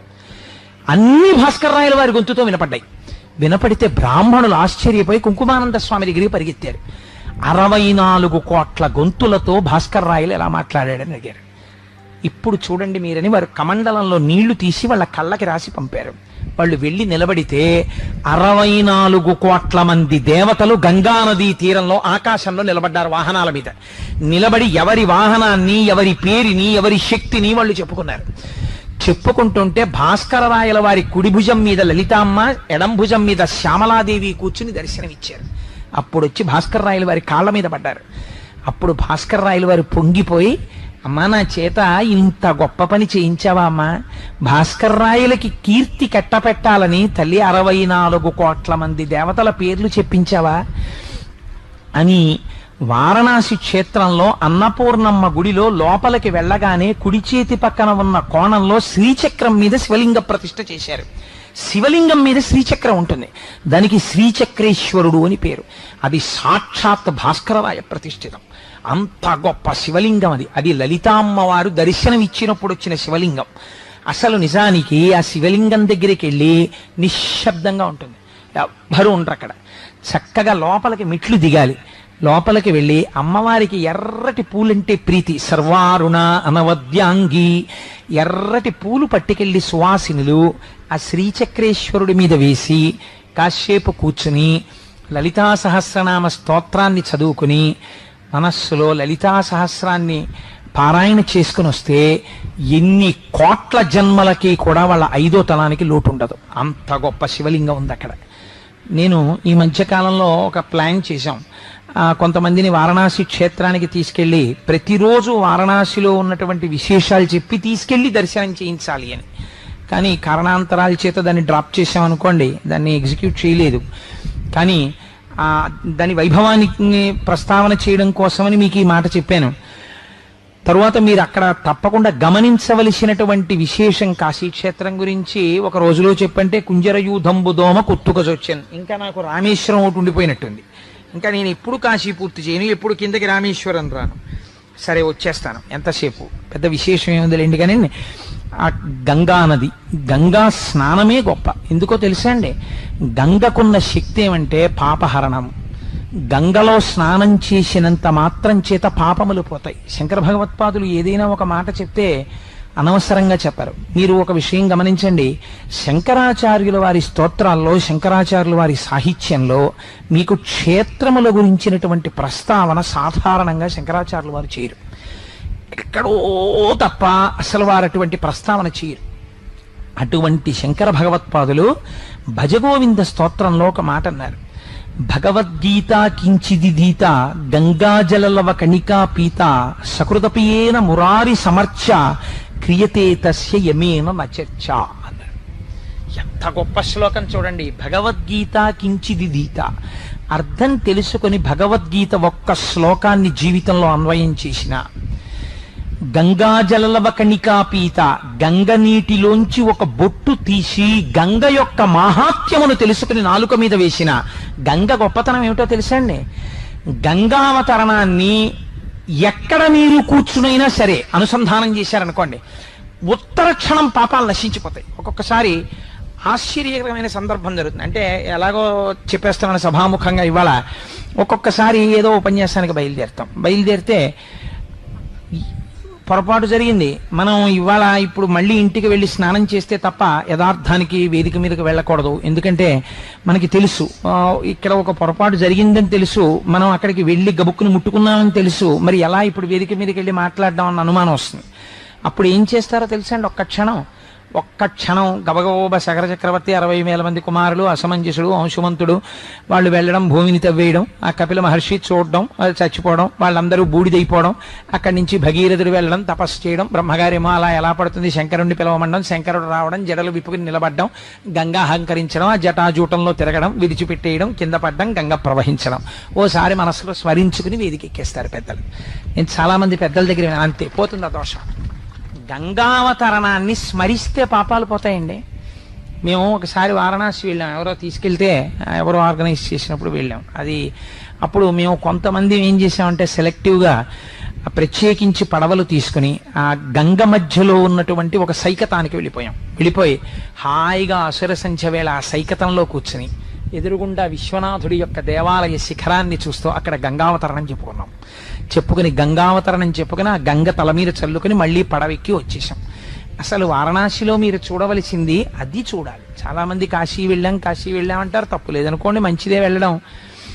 వారణా దగ్గర నుంచి అస్సీ వరకు మీరు పడవ మీద వెళ్ళాలి. 2 నదీ సంగమాలు, వాటి మధ్యలో ఉన్న గంగా పరివాహ ప్రాంతం ఏదుందో అది వారణాసి. మీరు ఇక్కడ ఒక్క విషయం చాలా జాగ్రత్తగా గమనించాలి. గంగ హరిద్వార్లోనూ ఉంది కదా, గంగ ఋషికేశ్లోనూ ఉంది కదా, గంగ కాశీకి పైన ఉంది కదా. మరి కాశీ గంగా అని ఎందుకు పిలుస్తారు? కాశీ గంగ అట్టుకొచ్చామండి అంటారు, గంగ పూజ చేశామండి అంటారు. గంగకి పూజ ఏమిటండి? గంగని తలుచుకుంటే, గంగని స్మరిస్తే గంగ హారతి అని గంగకి పూజ చేసేస్తుంటారు సాయంకాలం అక్కడ.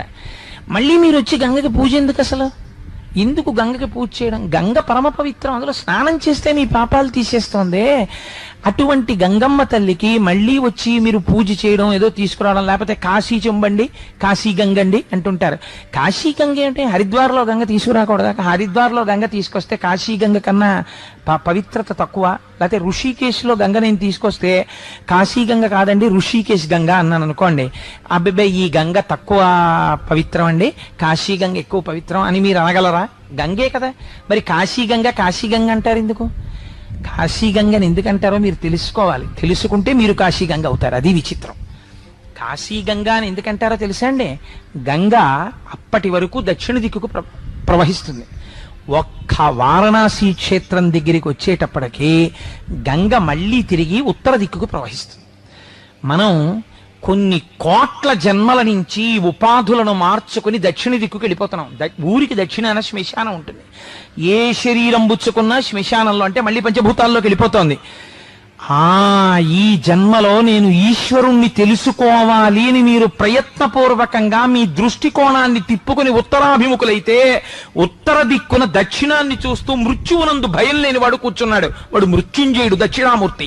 దక్షిణానికి తిరిగి కూర్చున్నాడు. మీరు ఉత్తరానికి తిరిగి వాడికి నమస్కరించాలి. వాడు మిమ్మల్ని కూడా మృత్యుంజయుణ్ణి చేస్తాడు.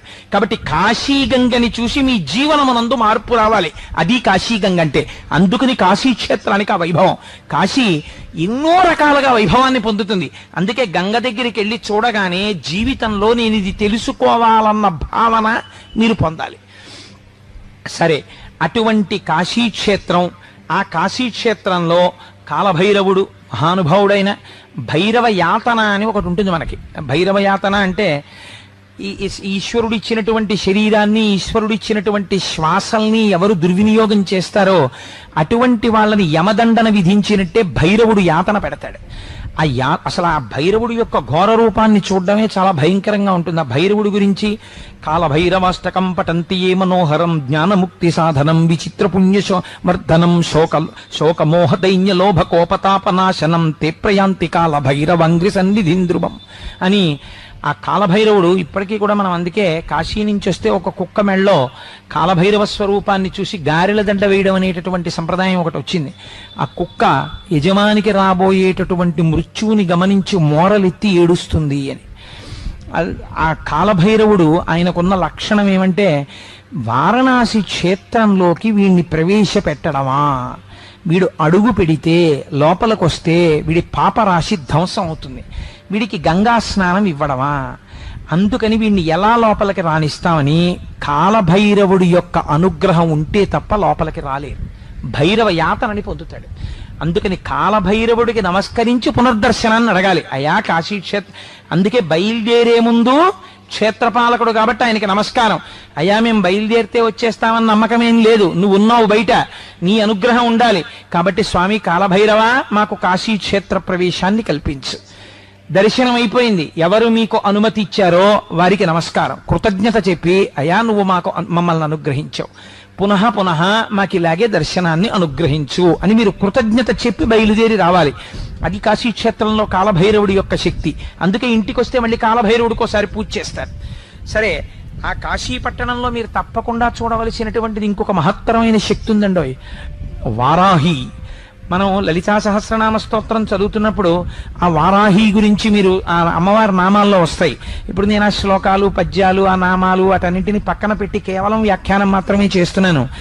ఆ వారాహి కాశీ పట్టణంలో చీకటి పడగానే ఆవిడ తిరగడం ప్రారంభం చేస్తుంది. చీకటి పడగానే ఆవిడ క్షేత్రపారకురాలు, ఆవిడ తిరుగుతుంది కాశీ అంతా.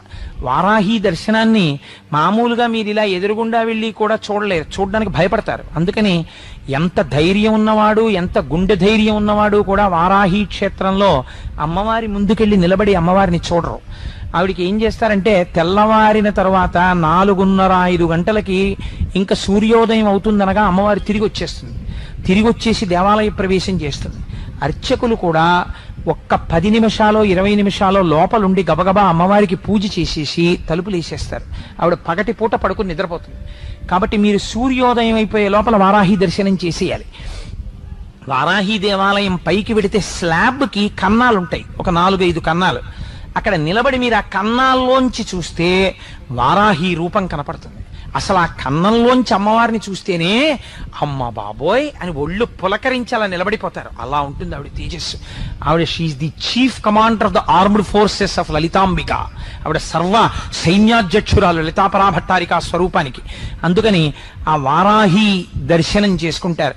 సరే, ఇన్ని రకాలుగా కాశీ క్షేత్రము అత్యద్భుతమైనటువంటి క్షేత్రం. అందుకే కాశీ వెళ్ళినటువంటి వాడు కాటికెళ్ళినవాడు అనేవారు. కాటికెళ్ళినవాడు అనడానికి కారణం ఏంటంటే కాటికెళ్ళినవాడు తిరిగి రాడు కదా. కాశీ వెళ్ళినవాడు కూడా మోక్షాన్ని పొందుతాడు.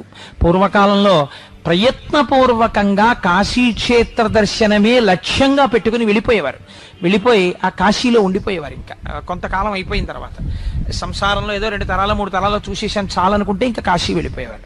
సరే, ఒక్క విషయం నేను మనవి చేయకపోతే కాశీక్షేత్రం గురించి నేను అన్యాయంగా చెప్పిన వాడిని అవుతాను.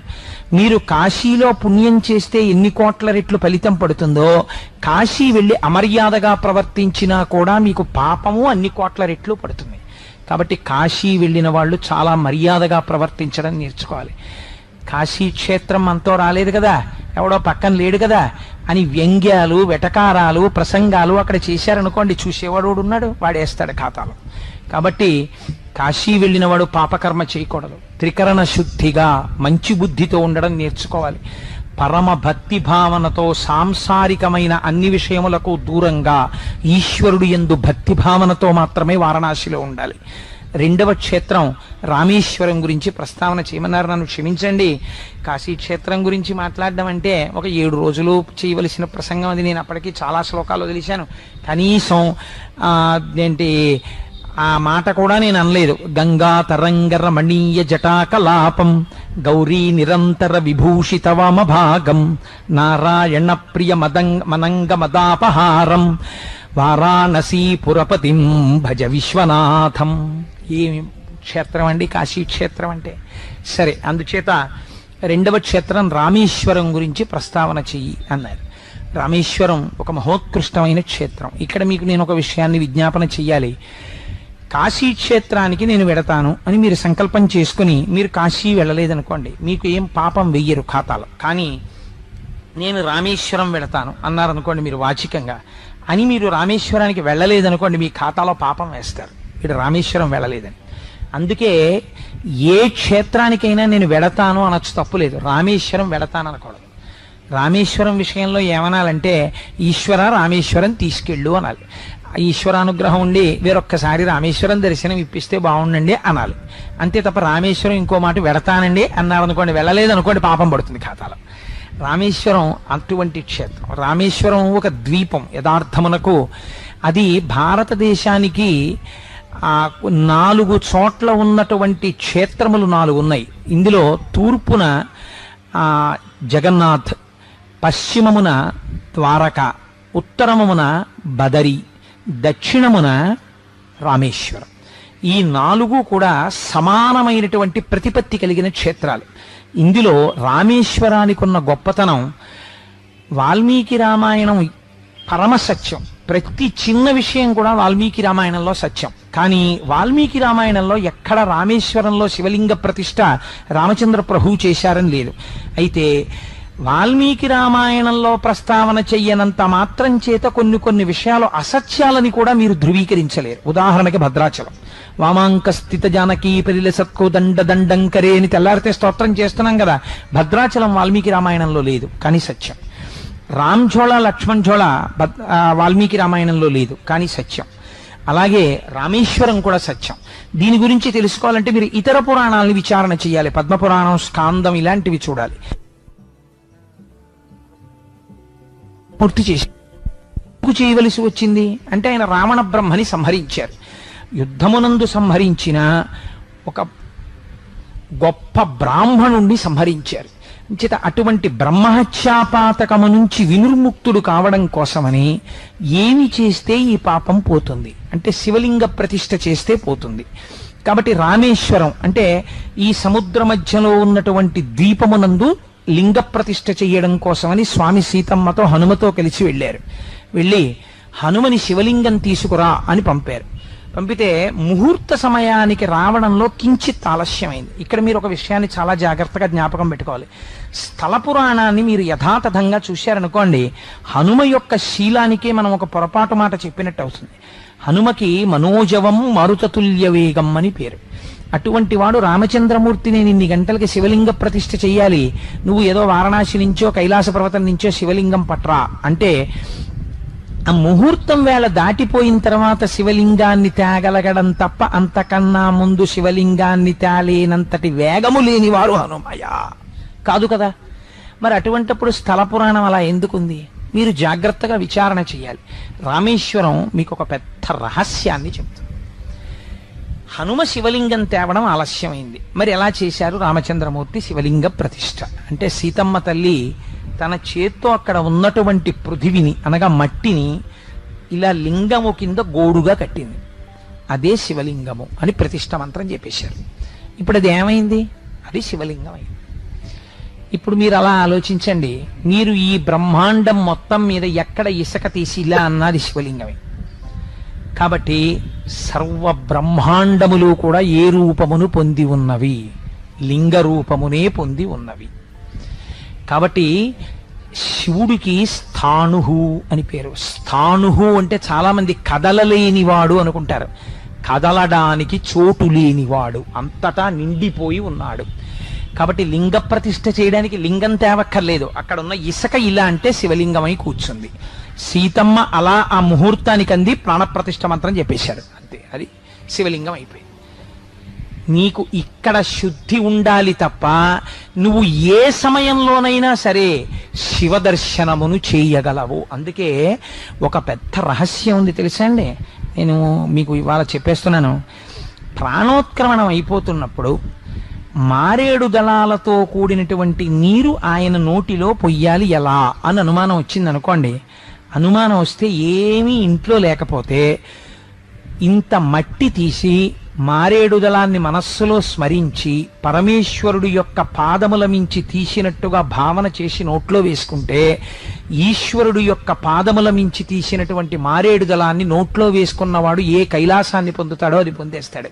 నాకు తెలుసు కొంతమంది పెద్దలు జాతకం చూసుకుని, గొప్ప జ్యోతిష విద్వాంసుడు ఒక మహాపురుషుడు ఒక ఆయన, మేము ఏలూరులో ఉన్న రోజుల్లో ప్రాణోత్క్రమణం అయ్యే అవకాశం సంధ్యావందనం చేసుకుని దక్షిణాభిముఖుడై కూర్చుని పంచాక్షరి మహామంత్రం చదువుతూ ఇంకొక 10 నిమిషాల్లో వెళ్ళిపోవచ్చు, దాటానా బతుకుతాను, ఉన్నానా ఈ గండానికి లొంగానా వెళ్ళిపోతాను అనుకుని మట్టి తీసి మారేడు దళాన్ని స్మరించి నోట్లో వేసుకుని మ్యాసివ్ స్ట్రోక్ వచ్చి ప్రాణం వదిలిపెట్టేశారు. ఆయన అలాగే తీర్థ ప్రజ కింద కూర్చోబెట్టి తీసుకెడుతున్నప్పుడు రుద్రభూమికి, ఆ రోజుల్లో చిన్న వయసులో నేను కూడా చూశాను. కనుక అటువంటి మహాపురుషులు ఉన్నారు ఈ భూమి మీద. కనుక ఆ సీతమ్మ తల్లి శివలింగాన్ని ప్రతిష్ఠించడం మనందరికీ ఒక పాఠాన్ని నేర్పడం. ఆ తరువాత హనుమ శివలింగాన్ని తీసుకొచ్చారు, దాన్ని కూడా ప్రతిష్ఠ చేశారు. 2 శివలింగములు ఉంటాయి రామేశ్వరంలో. రామేశ్వరానికి ఉన్న గొప్పతనం ఏమిటో తెలుసండి? ఈశ్వరుడు యొక్క శాసనాన్ని మీకు చెప్తుంది. పిల్లలు సముద్రంలో పడి కొట్టుకుని ఆడుకుంటుంటారండి రామేశ్వరంలో. ఎంత దూరం వెళ్ళండి ఆ కెరటం కాళ్ళు తడుపుతుంది తప్ప రామేశ్వరంలో కొట్టుకుపోయాడు అన్నవాడు మీకు ఎవరు కనపడ్డారు? చిన్ని కెరటాలు వచ్చి అలా వస్తుంటాయి. ఆ రామేశ్వర క్షేత్రంలో సేతు స్నానం చేసి సముద్ర స్నానం చేసి మీరు రామేశ్వరం గుళ్ళోకి వెడితే ఎన్ని బావులు, అయితే మీరు రూపాయో 2 రూపాయలు ఎక్కువ ఇస్తే వాళ్ళు కాస్త తలమించి పోస్తారు, లేకపోతే ఇలా కొడతారు, గుళ్ళకి తగులుతాయి నీళ్లు. ఎందుకు వచ్చిన గొడవ అని ముందే వాళ్ళ దగ్గర బేరం ఆడకుండా వాడు 10 అడిగితే నేను 20 రూపాయలు ఇస్తాను, కాస్త తల మీద పొయ్యి అంటే ఆ బావుల దగ్గరికి తీసుకెడతారు. ఎందుకు తీసుకెడతారో తెలుసా అండి? అనవసరంగా తవ్వినవి కావవి. అవి రామచంద్రమూర్తి యొక్క పరివారం ఈశ్వరుణ్ణి తలుచుకుని తవ్వారు. తవ్వితే అందుకే అందులో ఆ గజుడు, గవాక్షుడు మొదలైనటువంటి వాళ్ళు తవ్విన బావులున్నాయి. సరస్వతి బావి, లక్ష్మీ బావి, ఇవన్నీ. వాటిల్లో ఒక్కొక్క బావిలోని నీటికి ఒక్కొక్క ఓషధీ శక్తి ఉన్నది. దీని గురించి నేను ఈ మధ్య ఒకసారి గత సంవత్సరం మా కామరాజు గారు, దొరగారు వీళ్ళందరూ కూడా వచ్చారు మాతోటి. మేము యాత్రకు వెళ్ళినప్పుడు త్రయంబకం దగ్గర గోదావరి ఒడ్డున నిలబడితే అక్కడ మాకు ఒక ఆయన వచ్చి ఒక మాట చెప్పారు.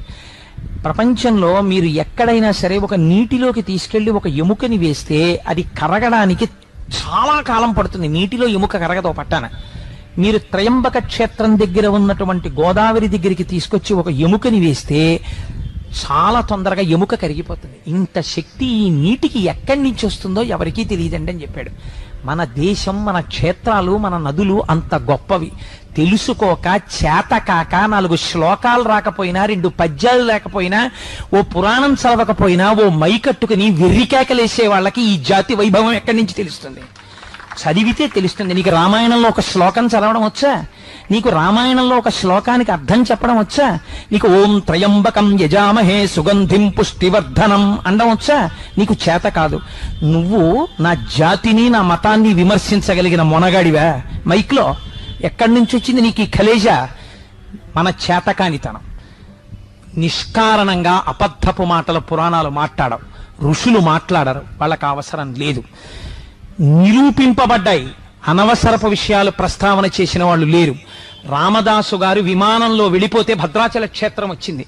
రమణ మహర్షి ఆత్మజ్యోతి కొన్ని వేల మంది చూస్తుండగా అరుణాచల శిఖరాల్లో కలిసిపోతే అరుణాచల వైభవం కనపడింది. కేంద్ర ఆర్థిక మంత్రి అంతటి వాడు ప్రదక్షిణం చేస్తున్నప్పుడు జ్యోతి రూపంగా కనపడితే స్థాణువై నిలబడిపోయాడు. ఎంత మందికో ఎన్ని రకాలుగానో స్వామి దర్శనమిచ్చి వాగ్గేయకారులని, ఋషుల్ని, భక్తుల్ని ఉద్ధరించినటువంటి మహాక్షేత్రాలు కలిగినటువంటి సనాతన ధర్మం మన ధర్మం. అటువంటి ధర్మంలో పుట్టడం మన అదృష్టం. అటువంటి ధర్మం గురించి చెప్పుకోవడం మన అదృష్టం. అటువంటి బావులలో స్నానం చేయడం మన అదృష్టం. వాటికి పేర్లు తక్కువ చేయడం, వాటి గురించి ఎవరో విమర్శలు చేస్తే మనం వినడం, అంతకన్నా అసహ్యకరమైన విషయం దేశంలో ఇంకోటి లేదు. మనం దాన్ని ఖండించాలి. కనుక చూడండి, రామేశ్వరంలో ఆ బావుల దగ్గర స్నానం చేస్తారు, వాటికి ఔషధీ విలువలు ఉంటాయి. రామేశ్వరం గురించి మీకు ఒక్క మాట చెప్పి నేను ఉపన్యాసాన్ని పూర్తి చేసేస్తాను. ఎందుచేతనంటే రామేశ్వరంలో రామేశ్వరము అన్న పేరు తెలుసుకోవడం వెనకాతలే ఒక మర్మం ఇమిడి ఉంది. ఏమిటో తెలుసా అండి? కాశీ వెళ్ళిన వాళ్ళు గంగాజలాలు పట్టుకుని రామేశ్వరం వెళ్ళాలి. వెళ్ళి కాశీలో గంగ పట్టుకెళ్ళి రామేశ్వరంలో ఉన్న శివలింగానికి అభిషేకం చేసేస్తారు. చేసేసి రామేశ్వరంలో ఉన్న ఇసుక కొంచెం పట్టుకుని మళ్ళీ కాశీ పెడతారు. వెళ్ళి అది పట్టుకెళ్ళి గంగా నది ఒడ్డున ఉన్నటువంటి ఇసుకలో కలుపుతారు. మాకు సంపూర్ణ తీర్థయాత్ర అయిపోయింది అంటారు. ఇక మేము ఏ క్షేత్రాలు వెళ్ళలేదు అని అనకూడదు. నేను అన్నీ చూసేసినట్టే ఆ పూనికి ఉండాలి. ఇలా ఎలా కుదురుతుంది? అలా ఎందుకు చెప్పారు? రామేశ్వరానికి అంత వైభవం ఎక్కడి నుంచి వచ్చింది? ఇప్పుడు మీరు కొంచెం జాగ్రత్తగా వింటే మీరు పసిగట్టేస్తారు. అది ఏదో మామూలుగా చెప్పింది కాదు. మనుష్య శరీరంతో ఉండి, మామూలుగా ఈ శరీరము నేను అన్న భావనతో ఉండి, నేనేదో సుఖాన్ని అనుభవిస్తున్నాను, నేను కోటేశ్వరరావు, నేను కుటుంబంలో ఉన్నాను, ఈ భావనతో ఉండడం బాగా అడుగున ఉన్నటువంటి భావన. ఈ భావన ఉండి ఒక సత్యమును ఒకదాన్ని అంగీకరిస్తారు. కానీ ఈశ్వరుడు ఉన్నాడు. వారణాసి అనబడే క్షేత్రం ఉన్నది, అది మోక్షపురి. భగవానుడు తలుచుకుంటే నాకు మోక్షం ఇయ్యగలడు, వాడే అంతటా ఉన్నాడు, వాడు తప్ప వేరొక వస్తువు లేదు ప్రపంచంలో, ఏకమేవా అద్వితీయం బ్రహ్మ అని మీరు నమ్మిన నాడు ఊర్ధ్వముఖ చలనం చేస్తారు. ఇదే పుట్టుకలో రహస్యం. మిగిలిన ప్రాణులన్నీ భూమికి అడ్డంగా పుట్టి అడ్డంగా పెరుగుతాయి. ఒక్క మనుష్య ప్రాణి మాత్రం అడ్డంగా పుట్టి నిలువుగా పెరుగుతుంది. నిలువుగా పెరగడంలో రహస్యం ఏమిటో తెలుసా అండి? వెన్నెముక. మీరు ఊర్ధ్వముఖ చలనం చెయ్యమని మీరు కాశీ క్షేత్రాన్ని చేరాలి. కాశీ క్షేత్రాన్ని చేరి మీరు విశ్వనాథలింగం దగ్గర, విశ్వేశ్వరలింగం దగ్గర నిలబడి అభిషేకం చేసి అన్నపూర్ణమ్మ దగ్గరికి వెళ్ళి ఏ కోరిక కోరితే మీరు జ్ఞానిగా నిలబడతారో, ఎప్పుడు మోక్ష స్థితికి అర్హులవుతారో, విశాలాక్షి దర్శనం అంటే ఏమిటో మీకు నేను విజ్ఞాపన చేసి ఉన్నాను. ఇప్పుడు మీరు పట్టుకున్న గంగ జ్ఞానగంగ. ఈ జ్ఞానగంగ పట్టుకుని మీరు ఎక్కడికి రావాలి? ఈ జ్ఞానం ఉండి సంసారం వదిలేరు. జ్ఞానమును పొంది సంసారములోనే ఉంటారు. అదే కాళ్ళు, అదే చేతులు, అదే ప్యాంటు, అదే చొక్కా, అదే ఉద్యోగం, అదే టేబుల్, అదే సీటు. ఏది మారింది లోపల? మనిషి ఏం మారిపోడు జ్ఞానైపోతే, లోపల కోణం మారిపోయింది. ఇప్పుడు ఇదేమైంది? మళ్ళీ కిందకు వచ్చారు, అంటే రామేశ్వరం వచ్చారు. ఇప్పుడు మీకేం కనపడుతోంది? ఏకో దేవ సర్వభూతాంతరాత్మ సర్వభూతాదివాస సాక్షి చేతో కేవలో నిర్గుణశ్చ. ఉన్నదొక్కటే పదార్థం, అదే అంతటా కనపడుతోంది. ఇది జ్ఞానగంగ పట్టరావడం అంటే. పట్టుకొచ్చి ఎక్కడికి వచ్చారు? రామేశ్వరం వచ్చారు. రామేశ్వరంలో ఏముంది?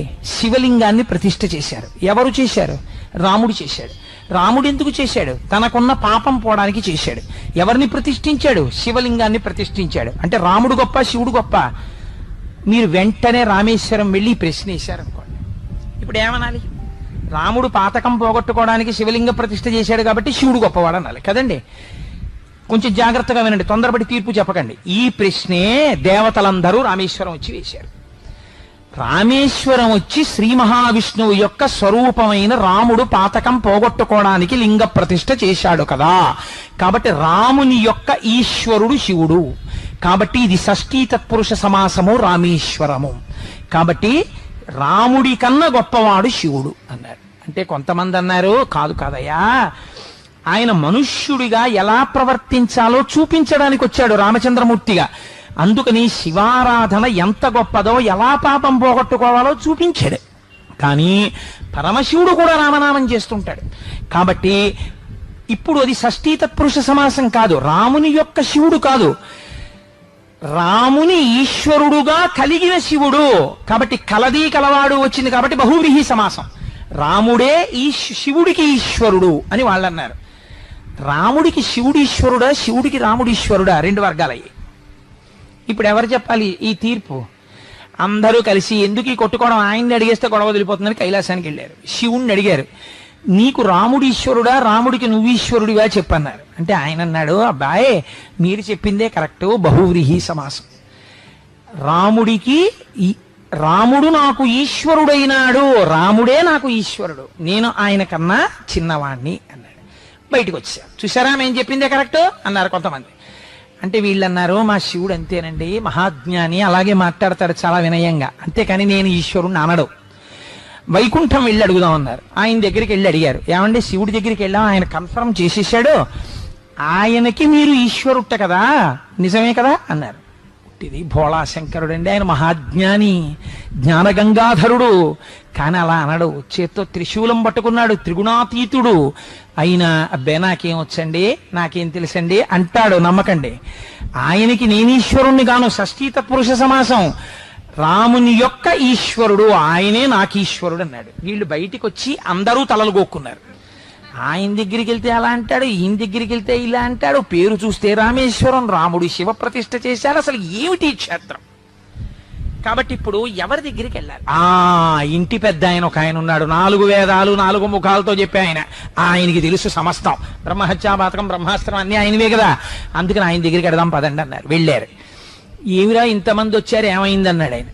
ఏం లేదండి, రాముని యొక్క ఈశ్వరుడా, శివుడిని రాముని ఈశ్వరుడుగా కలిగిన వాడా, ఏది ఇందులో సత్యం అన్నారు.